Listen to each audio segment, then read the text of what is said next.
biyahe ulit tayo.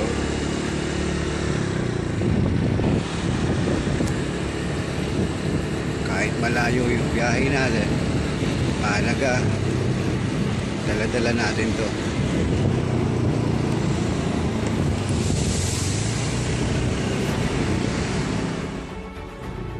Ito ginagawa natin sa tuwing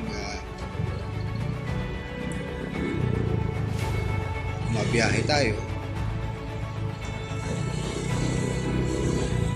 Papasok sa trabaho. At maaga pa lang, gising na tayo.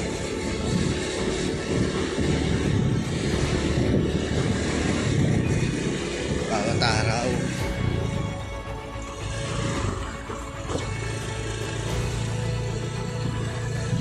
Gawing makabuluhan ba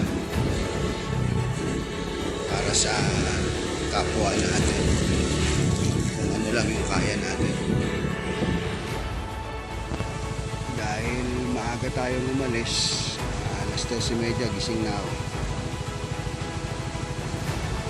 Ito, tinamaan ako ng andok, andito na ako sa Pasig.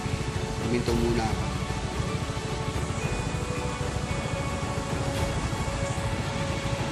Huminto muna ako kasi sobrang andok, hindi na kaya. Dahil dip lang ako saglit.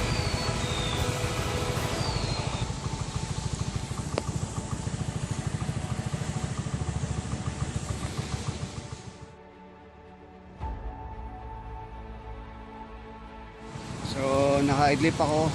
Pinikit ko lang yung mata ko ng ilang minuto at lalarga na tayo. Alis na tayo.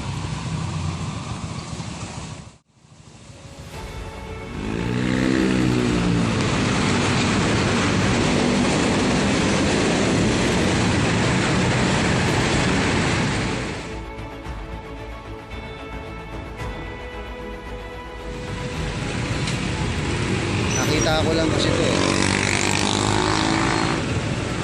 Dito na ako sa Muntinlupa mula Valenzuela. Tatay. Pero siguro yung Kalakal. Hindi ko sure kasi hindi niya pa nilalapitan eh. Wala kasing tao doon. Hinihintay ko.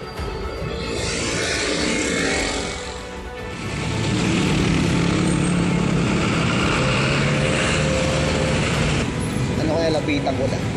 Tapos itulak ko yung Kalakal niya rito, papunta rito sa may poste. Tagal makipagkituan tayo. Lapitan ko lang. Bibiruin ko lang.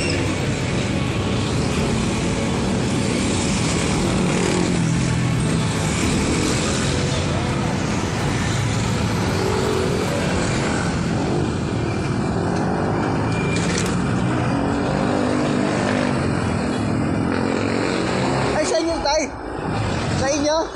Oh, kasi baka maano ng mga sasakyan. Ano gagawin niyo sa Kalakal, tay? Ha? Tapos, bebenta nyo?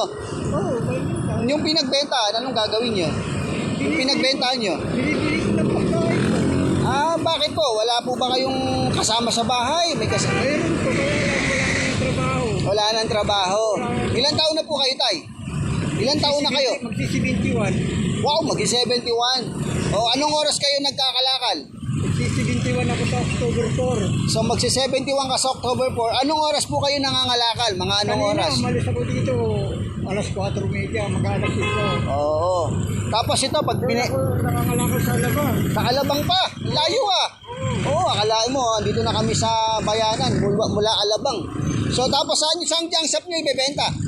Kasi kaya lang, kadagdagan ko pa, kaya kukunti pa to eh. Konti pa lang. Mga magkano kaya yung mga pagbibenta nyo? Wala pa yung 50. Wala pa 50. Tay, ano pangalan nyo, tay? Calixto Sabado. Alexis? Calixto Sabado. Calixto Sabado. Ito si Tatay Calixto, senior citizen, 71 years old, nangangalakal. Sabi niya, bebenta niya lang ito, mga 50 pesos. Pero tay, ganito gagawin natin tay, bibigyan ko kayo ng bigas, okay lang ba? Para yung kita nyo rito, hindi nyo na ibibili ng pagkain. Wala po. Bibili ko ng mga kape ko. Kape na lang, tinapay, no? Katulad ng bumili ako ng saging ko. Oo nga, nakita ko nga, bumili kayo ng saging dito eh. Oo. Nakain ko. Tay, bigay ko na sa inyo yung ano, okay lang ba? Bigyan ko kayo ng bigas. Maraming salamat kung gagawin mo. Oo, sige, sige. Tay, kukunin ko lang yung bigas ha. Okay. Sakto, si tatay ay senior citizen, walang trabaho, pinagtatagaan niya yung pangangalakal. So, bigyan natin tong bigas. Tatay, Maraming salamat.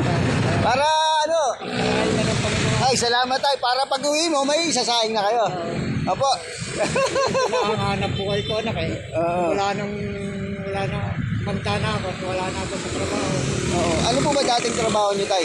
Sa pabrika rin ako nung araw. Oo. Kaya lang, nagtumanda na. Nagsara pa yung pinapasukan ko. Oo. Wala na, nag-tricycle na ako. Oo. Kaya hindi ko na kaya mag-tricycle. Oo. Ito na ang ano, dahil wala na akong pagpipili ng pagkain ko. Dahil yung anak kong kasama ko Oo. sa bahay, may asawa, Oo. hindi naman ako binibigyan ng pagkain. May ano po ba kayo tay? May care card kayo sa munisipyo? Hindi ko nga alam kung may, dahil na-hospital ako noon, wala namang healthcare ako. Oo. Wala PhilHealth. Dito sa munisipyo yung care card. Wala. Tay, ano po yung saktong address ng bahay niyo? Sa Summitville, Summit, Purok 1, hindi, Purok 1, Purok 1? Lot 60. ano, Purok mo na lot 6? Ah, may ID po kayo. Wala ko yung mga ID ko.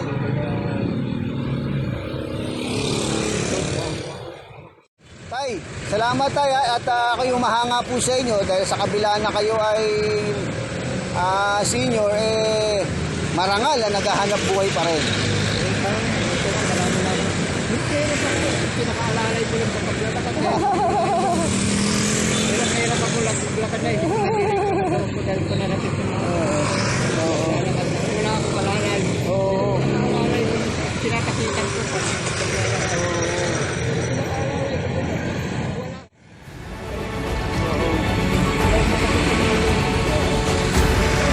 Sige tay ha, istorbo kita eh. God bless at hopefully malaking tulong yung bigas po sa inyo pansamantala. Opo. Sige tay, God bless tay ha.